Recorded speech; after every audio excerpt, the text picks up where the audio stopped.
반갑습니다, 여러분. 우리 강덕성 형제 성찬 메시지 참 감사합니다.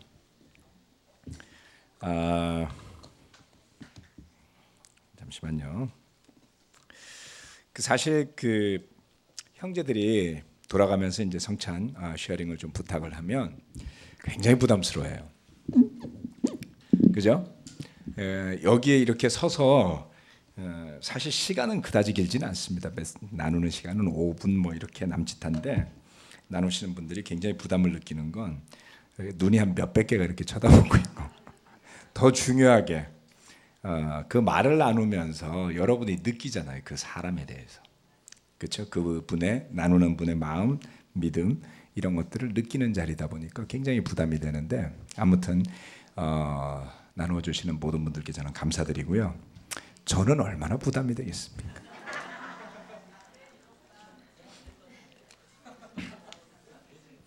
전혀 그렇게 안 보이죠? 수십 년간 단련되어졌을 뿐 여전히 속으로는 부담이 되고요. 그러면 여러분은 누가 보겠습니까? 여러분은 편안하게 앉아서 감상도 하고 비평도 하고 평가도 하고 하시는 사이에 저도 보고요. 그 다음에 하나님도 보고 계세요.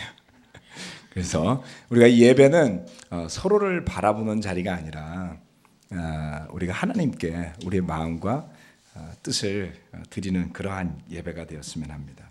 그래서 하나님이 기뻐하시고 또 우리 모두가 그런 하나님의 축복을 받는 예배가 되기를 바랍니다.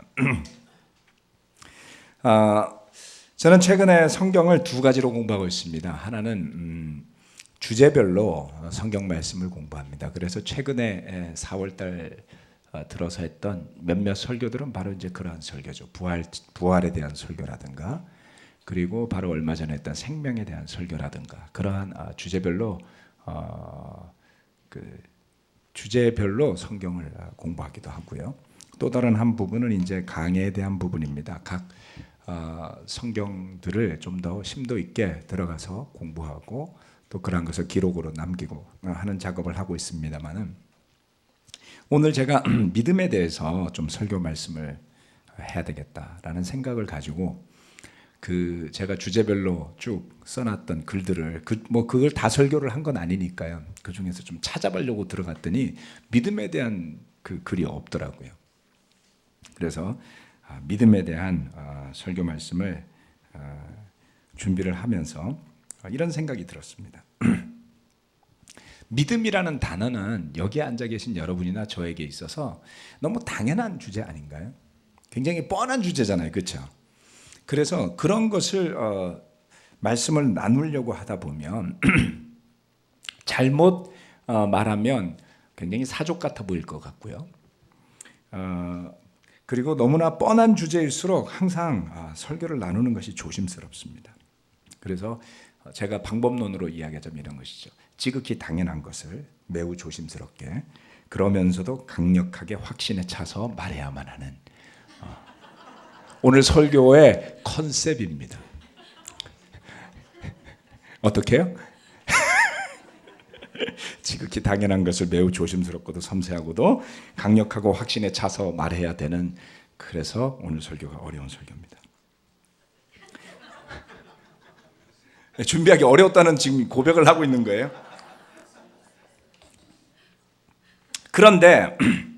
그런데 이 믿음이라는 것은 참으로 놀라운 것이 무엇이냐면, 여러분이나 저나 우리 모두가 겪고 있는 어려움들이 다 있죠. 저는 그것을 장애라고 표현을 합니다.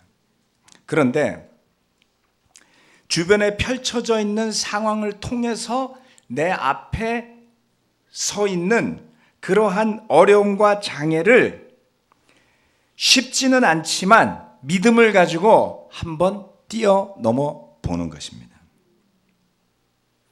그래서 저와 여러분 모두가 하나님의 살아계심을 그 믿음을 통해 한번 대단하게 체험해 본다면 어떻겠습니까? 믿음들이 없군요. 아멘 소리가. 한번 체험해 보시겠습니까? 아멘.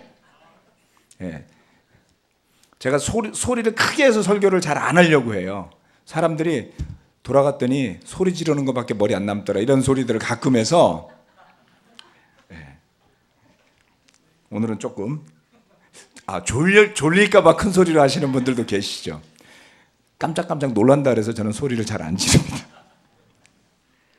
그런데 우리가 믿음을 한번 세워보는 그런 각오로 오늘 말씀을 함께 들어보시기를 부탁드립니다. 성경에는 수많은 믿음의 이야기가 나오는데요, 그 중에 믿음장이라고 할 수 있을 만한 책이 있습니다. 무엇입니까? 히브리서 11장이죠. 믿음장입니다. 그래서 그 믿음을 돌아보기 위해서 제가 지난 10년간 했던 제 믿음의 설교들을 다 돌아보고요, 그리고 이 히브리서 11장을 탁 펼쳐들었습니다. 그래서 아브라함으로부터 시작해서 야곱으로 뒤이어지는 믿음의 영웅들의 이야기를 쭉 읽었는데, 놀랍게도 제 머리에 남은 떠오른 이름은 히브리서 11장에 나오지 않는 이름이었습니다. 그 사람은 레갑입니다. 자, 예레미야서 35장 말씀을 보시겠습니다.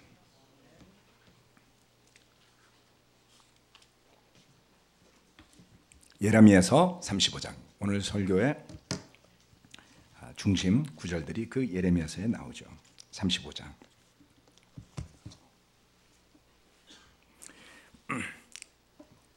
다 같이 35장 제가 읽도록 하겠습니다. 35장 1절부터 읽을까요? 뒤에 나오는 건 그냥 한 구절만 적어놨으니까 몇 구절 적어놨는데 안 보셔도 됩니다. 요시아의 아들 여호야김이 유다 왕이었을 때에 주님께서 예레미야에게 이렇게 말씀하셨다. 너는 레갑 사람들을 찾아가서 그들에게 말하고 그들을 주의 성전으로 데려다가 어느 한 방으로 안내하여 그들에게 포도주를 마시게 하여 보아라. 하나님이 예레미야에게 이런 명령을 하셨어요. 3절부터. 그래서 내가 하바시냐의 손자요 예레미야라고 하는 사람의 아들인 야사냐와 그의 형제들과 모든 아들과 레갑 가문을 모두 데려왔다. 나는 그들을 주님의 성전으로 안내하여 익다리아의 아들로서 하나님의 사람인 하나님의 아들들이 쓰는 방으로 들어가게 하였다. 그 방은 고관들의 방 곁에 붙어 있고 살룸의 아들 문지기 마세야의 방 위에 있었다. 거기서 내가 레갑 가문 사람들에게 포도주가 가득 찬 단지와 잔들을 내놓고 포도주를 드시지요 하며 그들에게 권하였다. 그러나 그들은 이렇게 대답하였다. 우리는 포도주를 마시지 않습니다. 우리의 조상 레갑의 아들 요나답께서 우리에게 분부하셨습니다. 너희는 포도주를 마시지 말아라. 너희뿐만 아니라 너희 자손도 절대로 마셔서는 안 된다. 너희는 집도 짓지 말고 곡식에 씨도 뿌리지 말고 포도나무도 심지 말고 포도원도 소유하지 말아라. 너희는 언제까지나 장막에서만 살아라. 그래야 너희가 나그네로 사는 그 땅에서 오래오래 살 것이다. 그래서 우리는 우리의 조상 레갑의 아들 요나답께서 우리에게 명령하신 모든 말씀에 순종하여 우리와 우리 아내와 우리 아들과 딸이 일평생 포도주를 마시지 않았습니다. 우리는 거처할 집도 짓지 않고 포도원이나 농토나 곡식의 씨도 소유하지 않았습니다. 우리는 오직 우리의 조상 요나답께서 우리에게 명령하신 모든 말씀에 순종하여 그대로 실천하면서 장막에서 살았습니다. 아멘. 참 희한한 명령도 다 있지 않습니까? 하나님께서 예언자를 통해서 한 가문의 모든 남자들을 불러 모아놓고 그것도 성전의 특별한 방에서 포도주를 마시게 하여라 라고 하였습니다. 입맛 다시는 형제들이 계신가요? 예레미야는 그래서 당시에 예루살렘에 들어와 있던 모든 레갑 자손을 다 데려왔습니다. 그런데 이 레갑 자손들은 어떻게 살아왔습니까? 그들은 장막에서 살았다라고 이야기했습니다. 시골의 촌사람들이 성전의 고급스러운 방에 불려와서 고관들이나 먹던 음식을 대접받게 된 것이죠. 그런데 이 레갑 자손들은 단칼에 그 제의를 거절했습니다. 이유는 무엇이었습니까? 아주 심플해요. 35장 6절 말씀. 우리는 포도주를 마시지 않습니다. 우리 조상 레갑의 아들 요나답께서 우리에게 분부하셨습니다. 뭐라고요? 그들의 조상 요나답이라는 사람이 어느 날 명령했답니다. 너희들과, 그들은 요나답의 아들들이었겠죠. 너희의 후손들은 앞으로 포도주나 거기에서 난 것을 먹지도 마시지도 심지어는 씨앗을 가지지도 말아라. 그리고 장막에서 살아라. 그들이 왜 그토록 조상 요나답의 말에 집착했는지 다 알 수는 없습니다. 그런데 그토록 신실했던 그들의 태도와 삶의 모습은 당대 유다 왕국의 사람들과는 판이하게 달랐고, 하나님 바로 이 점을 들어 그 백성에게 가르치고자 했던 것입니다. 14절, 아니요, 12절부터 읽도록 하겠습니다. 그때 주님께서 예레미야에게 이렇게 말씀하셨다. 나 만군의 주 이스라엘의 하나님이 말한다. 너는 유다 사람과 예루살렘의 주민에게 나가서 이렇게 말하여라. 너희는 교훈을 받아들일 수도 없고 나의 말에 순종할 수도 없느냐. 나 주의 말이다. 레갑의 아들 요나답이 자손에게 포도주를 마시지 말라고 명령한 것이 이렇게 엄수되고 있다. 그 자손은 조상이 내린 명령에 순종해서 이날까지 전혀 포도주를 마시지 않는다. 그러나 너희들은 내가 직접 말하고 또 거듭하여 말했으나 내 말을 듣지 않았다. 나는 내 종 예언자들을 모두 너희에게 보내고 또 거듭하여 보내면서 권고하였다. 각자 자신의 악한 길에서 돌아서고 행실을 고치고 다른 신들을 섬기려고 쫓아다니지 말라고 하였고, 그래야만 내가 너희와 너희 조상에게 준 땅에서 너희가 살게 될 것이라고 하였다. 그러나 너희는 나에게 귀를 기울이지도 않았고 나의 말을 듣지도 않았다. 레갑의 아들 16절 말씀입니다. 요나답의 자손은 조상이 자기들에게 명령한 분부를 그렇게 엄수하는데 이 백성은 나의 말을 듣지 않았다. 사람의 말도 이처럼 신실하게 지키는 사람들이 있는데 하나님의 말씀을 무시하고 오직 먹고 사는 일에 바빠서 정신이 없는 민족으로 전락해버린 유다 백성들에게 하나님은 재앙을 내릴 것이라 말씀하세요. 그러면서 35장 19절 말씀은 뭐라고 이야기하냐면, 그러므로 나 만군의 주 이스라엘의 하나님이 말한다. 레갑의 아들 요나답의 자손 가운데서 나를 섬길 사람이 영원히 끊어지지 않을 것이다. 그 약속을 레갑 자손들이 받게 됩니다. 저는 이 말씀을 돌아보며 도대체 믿음이 무엇인지를 다시 한번 생각해 보게 되었습니다. 대한민국은 거반 기독교 국가를 할 수 있을 만큼 아시아에 있는 나라 중에서 기독교 인구가 포션이 최고입니다. 가는 데마다 교회도 많고요. 그리고 네로라 하는 사람들 중에 기독교인들도 많이 있습니다. 수많은 기독교인들이 그런데 때로는 믿음을 자기가 원하는 대로 해석하며 살아가죠. 그래서 세상 사람들로부터 손가락질을 받습니다. 차라리 제대로 고지식하게 사느라 손가락질을 받는다면 이해할 만합니다. 그런 것이 아니라 세상 사람들과 다를 바 없이 살거나 아니면 오히려 더 파렴치하게 살면서도 믿음과 구원을 부르짖기 때문이죠. 부끄럽고 한심한 일입니다.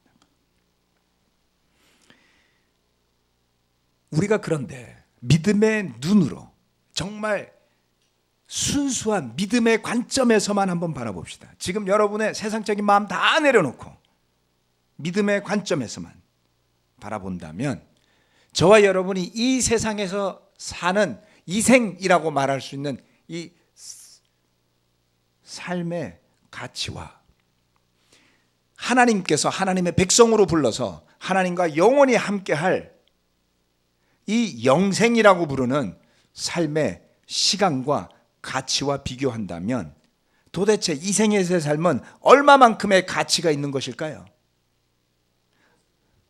적죠. 수학적으로 이것을 분석하면 이것이 100이건 1000이건 만이건 이 영생이라는 삶은 무한이기 때문에 이건 제로예요. 가치가 없다 이 말씀이에요.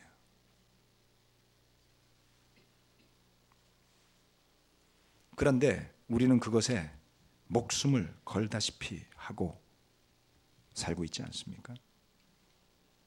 레갑 자손은 이런 삶을 수백 년 이어오고 있었어요. 약 300년가량 그들은 오로지 요나답이라는 한 사람의 이야기를 의지해서 장막에서 살았고요. 남들 다 먹는다는, 그렇게 먹고 싶어하는 포도에서 난 것들을 먹지 않고 나그네로 살아왔습니다. 집이 아닌 장막에 살면서요. 장막이요. 장막이 뭡니까? 이게 성경적으로 장막 이렇게 써놔서 이거 텐트예요. 텐트. 그렇죠? 제가 지난주 주중예배 때 영등포는 다 이번 주에 가서 설교하겠지만 몽골에 가서 그 몽골인들의 장막이죠. 게르 안에서 찍은 사진을 보여줬더니 많은 형제자매들이 측은지심으로 대해주더군요. 그렇게 초췌하게 찍혔을 줄은 저도 몰랐습니다. 장막 안에서의 며칠은 정말 피곤합니다. 밤에는 춥고요. 낮에는 후덥지근하고요. 들어가면 먼지가 날리고요. 벌도 들어오고요. 파리도 들어오고요. 몸을 씻고 할 만한 환경도 만만치 않습니다. 그런 장막에서 저의 여생을 보내라고 한다면 기도를 좀 해봐야 되겠습니다. 저는 집에서 태어났고요. 집에서 자랐고요. 집에서 살고 있고요. 앞으로도 집에서 살 것 같아요. 여러분들 중에 천막에서 태어나는 분 계세요? 천막에서 태어난 분 아무도 없잖아요. 우리가 그렇게 가난하게 살았어도 다들 집에서 태어났고 집에서 살고 있어요. 그런 우리가 상상하기 힘든 일이겠죠. 그런데 우리가 이 레갑 자손들의 말을 잘 귀 기울여서 봐야 할 필요가 있습니다. 요나답이 그 레갑 자손들이 이야기하기를 이렇게 말하잖아요. 예레미야 선생님, 우리가 요나답 선조의 이야기를 지켰더니 우리는 공기 좋은 야외에 살면서 웰빙 식품을 먹고 힐링하며 살아서 몸과 마음이 깨끗해지고 영적으로 자유로운 삶을 살게 되더군요 라고 말하지 않았어요. 즉, 그 장막에 사는 삶이라는 것이 너무나 좋아서 그렇게 살고 있다는 뜻이 아니라고요. 그냥 이렇게 이야기를 했어요. 레갑의 아들 요나답 선조께서 그렇게 하라고 해서 우리는 지금까지 이렇게 살고 있을 뿐입니다. 끝. 이런 거였죠. 무지하리만큼 단순한 대답입니다. 그리고 그 대답은 듣는 사람들이 당황할 정도의 수준이었습니다. 당시의 예루살렘은 발전된 도시였어요. 유목민으로 출발했지만 유대인들은 정착민으로 살고 있었습니다. 가나안 땅을 점령한 이래로 더 이상 그들의 삶은 목축업이 중심은 아니었어요. 지금 이 시대도 이런 사람들 있나? 광야의 출애굽의 광야의 방랑기의 연속처럼 살아가고 있잖아요. 그렇죠? 다양한 의문들이 난무할 수밖에 없었을 것입니다. 그런데 하나님의 관점에서 바라보면 그들이 옳았던 것입니다. 히브리서가 이야기하는 이 세상의 삶이 나그네와 같은 삶이라고 하는 것이 바로 여기에서 나온 거예요. 믿음을 지키는 삶이란 종종 이렇습니다. 이성과 논리를 믿음이 끝내 이기는 것이죠.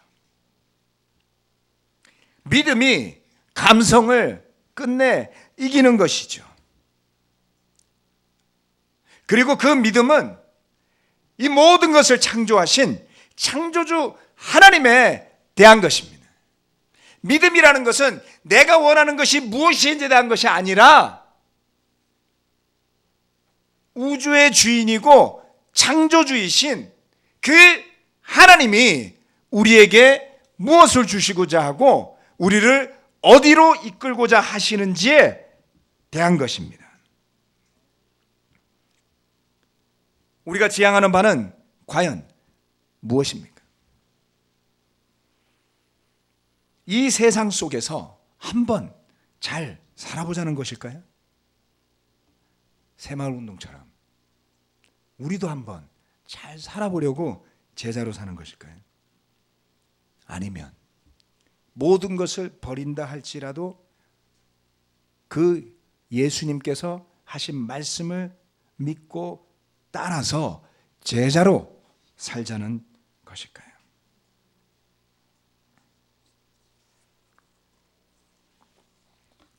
왠지 모르지만 저는 최근 계속해서 향후의 30년을 떠올리며 기도하고 있습니다. 횟수를 지어보면 30년이 지나면 제가 얼추 80이 가까워집니다. 젊은 것 같은데 벌써 그렇게 됐나요? 우리 작년부에 아버님 어머님들처럼 될 것 같습니다. 그렇게 기도하는 이유는 그 정도의 시간은 열심히 살 에너지가 있을 것 같아서입니다. 하나님이 허락하신다면 앞으로 30년은 더 열심히 봉사하겠습니다. 그런 의미에서 저는 30년을 두고 기도하고 있습니다. 그런데 그 30년을 두고 기도할 수 있는 이유는 바로 지난 20년이 있었기 때문입니다. 즉 우리가 어디에서부터 와서 여기에 있는지를 알지 못한다면 여기에서부터 어디로 가야 할지를 어찌 알겠습니까?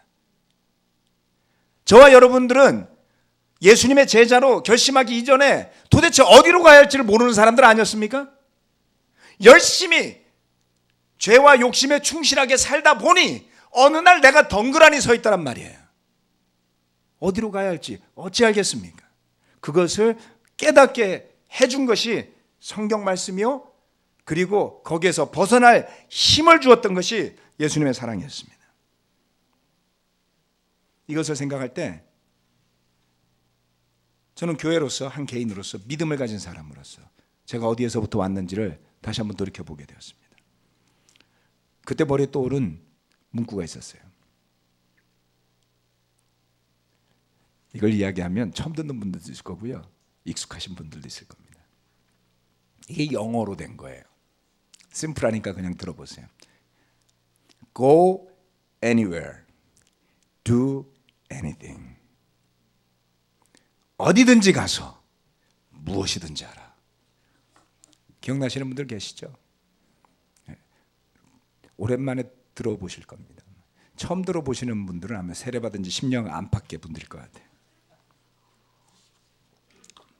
지금까지 새우깡이 팔리듯이 맛동산도 팔리듯이 이걸 좀 팔아야 되겠습니다. 첫 번째 설교의 포인트는 어디든지 가라입니다.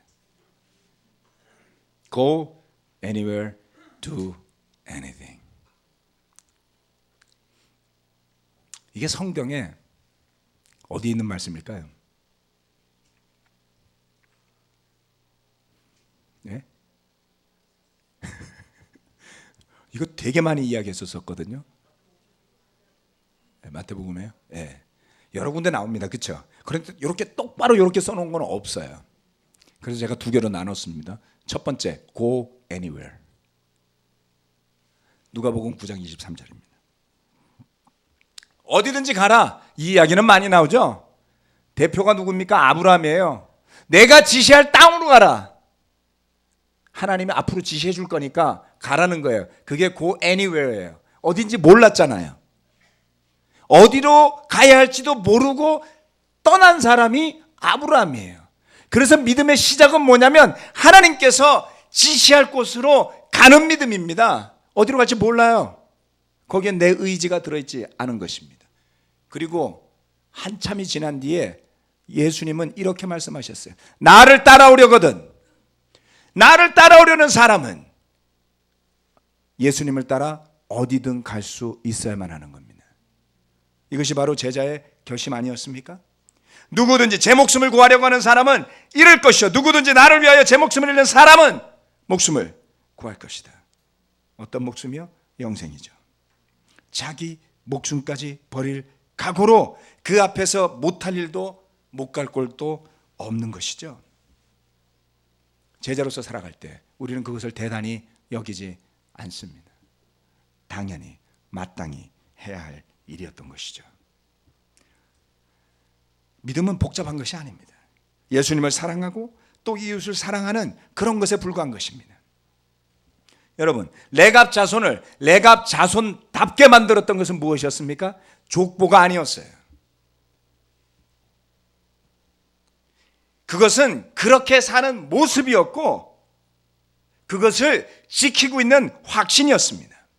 소수에 불과했던, 성전의 구탱이 한 방에 다 모일 만큼의 숫자밖에 안 되었던 사람들이 레갑 자손들이에요. 다 모았다 그랬잖아요. 그렇죠? 몇 명 됐겠습니까?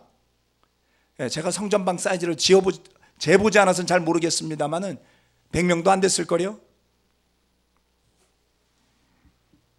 소수에 불과했던, 성전의 한 방에 다 모일 만큼의 그 숫자의 사람들이 온 이스라엘에게 가야 할 믿음의 길을 제시하는 가문이 되었어요. 여러분이 레갑 자손은 어떤 사람들인지 아세요? 이건 길게 오늘 이야기하지 않겠습니다. 오늘 포인트하고 연결되지 않고 너무 복잡해요. 심플하게 말씀드리겠습니다. 그들은 미디안 족속의 일부분이었어요.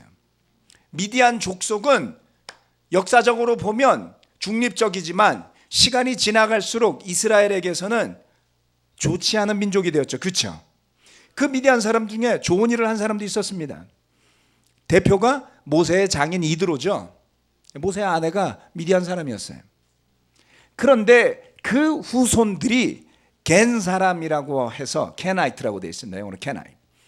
겐 사람이라고 해서 이스라엘 백성들과 더불어 살아가고 있었어요. 미디안 족속 중에 겐족이 따로 있었습니다. 그들이 바로 레갑의 후손들이 된 거예요.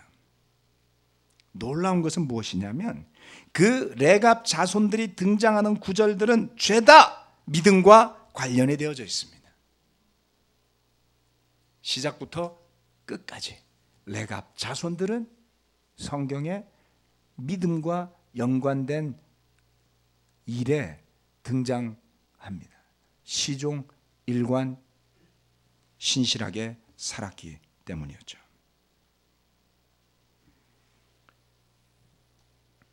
우리는 예수님의 제자가 된다면 그것은 무엇을 위해 사는 사람입니까? 가서 그 복음을 전하는 사람으로 사는 것입니다. 복음을 모든 민족에게 가서 전하라고 명령하셨는데 그러기 위해서 누가 변해야 되는 겁니까? 우리가 세상 사람들을 따라 변해야 되겠습니까? 아니면 세상 사람들이 복음에 따라 변해야겠습니까? 답은 너무 쉽잖아요. 제 아들한테 점심때 오늘 물어봤더니 레갑 후손처럼 될래? 엘리의 아들들처럼 될래? 그랬더니 아빠 답이 뻔하잖아요. 제가 최근에 강한 레슨으로 우리 아들들 가르치고 있습니다. 오늘 저녁에 기대하고 있을 거예요.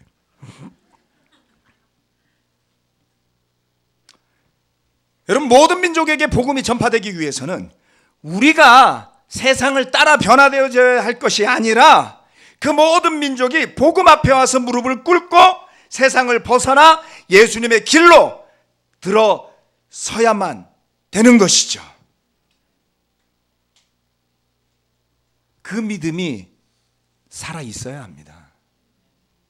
그렇지 않다면 우리도 위선자로 전락하게 되는 것입니다. 기독교는 위선의 종교가 되어서는 안 됩니다.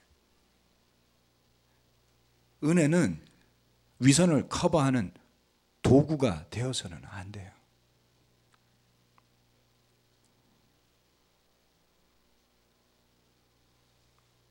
다시 한번 처음의 확신을 돌이켜보시기를 저는 부탁드립니다. 믿음은 오늘도 살아 있어야만 하는 것입니다. 이것을 위해 저와 더불어 심각하게 기도하시기를 부탁드립니다. 제가 저의 위선을 깨닫는 때는 주로 이런 때입니다. 아유, 저 사람에게 이런 말하면 힘들지. 나야 목사니까 하지만 저 사람이 어떻게 하겠어. 이 생각을 제가 동경에 있을 때 했었어요. 아유, 하루하루 먹고 살기도 힘든 형제들한테 주중 예배 오라고 그러다가 알바 잘리면 누가 책임져. 힘들지.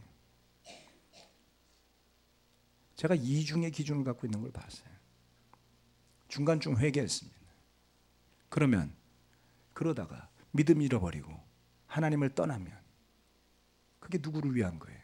나는 목사니까 믿음 지키고 살고 너는 목사가 아니니까 믿음을 지키든지 말든지 마음대로 살아라? 심하게 표현하면 그런 거잖아요. 우리 가운데 이중잣대가 있어서는 안 되겠습니다. 제가 목회를 하건 목회를 그만두건 교회에서 급여를 받건 그것을 받지 않건 그것은 중요한 것이 아니라는 것이죠. 예수님의 제자로 살고자 하는 것은 저나 여러분이나 모두에게 똑같은 말씀의 가르침이자 기준일 뿐인 것입니다. 두 번째, Go anywhere. 가시겠습니까? 쉽지는 않아요. 예. 좀 이따 말씀드리겠습니다. 두 번째, Do anything입니다. 무엇이든지 하라 라는 것을 생각할 때 저는 이 문구가 떠올랐습니다. 야고보서 4장 13절에서 15절 말씀입니다. 야고보서 4장 13절에서 15절 말씀.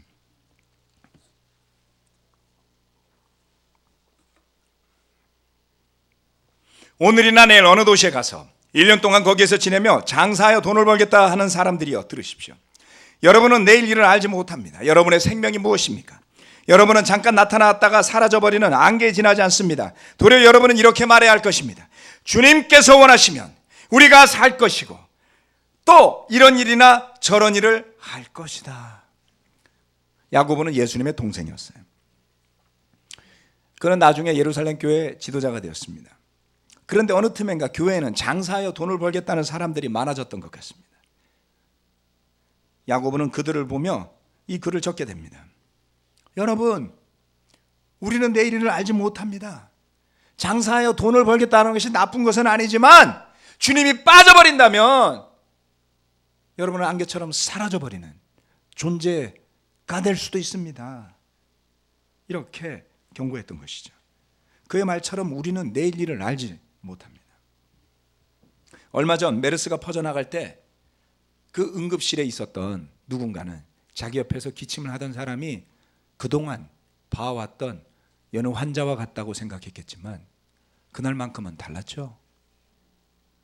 186명이 메르스에 감염이 됐고 그 중에 36명이 유명을 달리했습니다. 수백, 수천, 수만, 5천만 국민이 심지어는 아시아의 모든 국가들이 36명밖에 죽지 않은 그 전염병의 공포로 떨었습니다. 운명을 우리는 알지 못하죠. 성경은 우리에게 내일이 없을 수 있음을 이미 말했습니다. 잠깐 나타났다가 사라지는 안개. 여러분 출근할 때 아침에 안개가 낀 날이 있죠, 그렇죠? 근데 점심 때 밥 먹을 때쯤 되면 안개가 없잖아요. 그런데 그것을 놓고 슬퍼하는 사람 봤습니까? 출근할 때 봤던 안개가 사라졌어. 너무 안타까워요. 그런 사람 아무도 없어요. 점심 때 밥 먹으면서 안개가 있었는지 없었는지 기억도 안 난다고요. 어느 누구도 관심을 두지 않습니다. 우리 인생이 그와 같다 그랬어요. 있다가 사라져도 누구도 개의치 않는다고요. 이 생각하면 좀 마음이 짠해요. 내가 죽어도 조금 있다 점심때가 되면 있었는지 없었는지도 아무도 모르고 점심을 맛있게 먹을 것 같아. 서운하지 않으세요? 안 서운해요? 대단하시군요. 전 서운해요. 뒤끝이 있군요, 목사님이.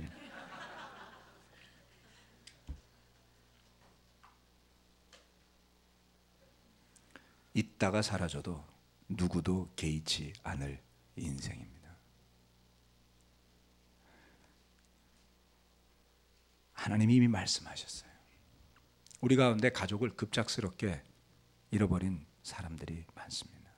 얼마나 슬펐습니까? 얼마나 안타까웠습니까? 그런데 그것은 안개와 같은 것이라 하였습니다. 그래서 그토록 별것도 아닌 인생이니 그 별것도 아닌 인생을 가지고 주님께서 원하시면 무엇이든 하겠습니다 라고 결정할 때 그것이 얼마나 놀라운 일이겠습니까? 우리의 기도가 그렇게 주님의 뜻에 초점 맞추어져 있어야 하겠습니다. 제가 원하니 이렇게 해주십시오. 제가 필요하니 이것도 해주십시오. 필요한 만큼 기도하십시오. 그러나 이러한 기도도 더 많이 해야 되지 않겠습니까? 주님의 뜻이 분명히 보여지기를 기도합니다 라고요. 주님, 어디로 가야 하겠습니까? 주님, 제가 무엇을 해야 되겠습니까? 라는 기도가 많아야 되지 않겠습니까? 그래서 우리 가운데 주님과 복음을 위해 어디든지 갈 수 있는 사람들, 주님과 복음을 위해 무엇이든지 할 수 있는 사람들 36명의 죽음이 이 대한민국을 다 흔들었어요. 그런데 지금 이 자리에 앉아있는 수백 명의 사람들이 그와 같은 레갑 후손들과 같은 마음으로 믿음으로 헌신한다면 무슨 일이 벌어지겠습니까?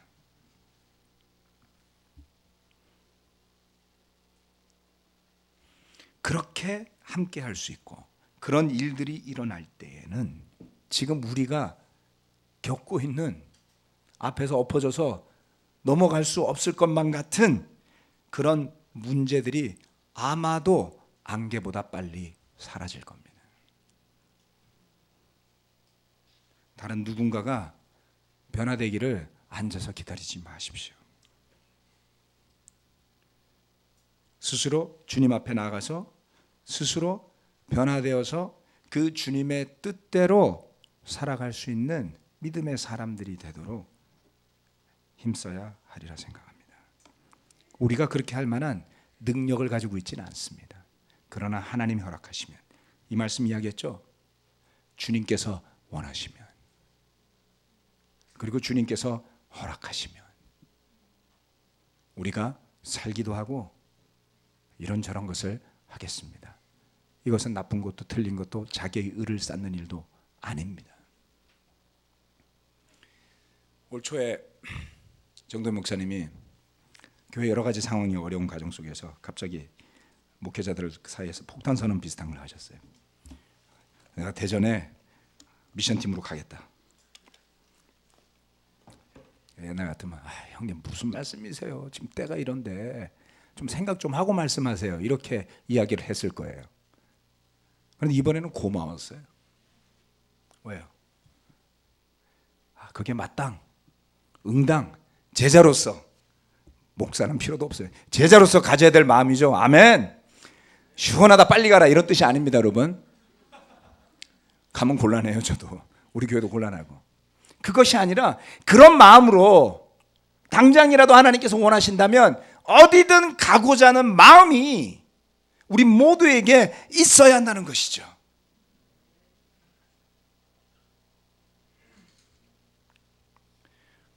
제가 싱글이었다면 어디로 갔을 것 같아요. 이미 시간이 좀 걸릴지 모르겠습니다. 고려해야 될 것들이 많아졌어요.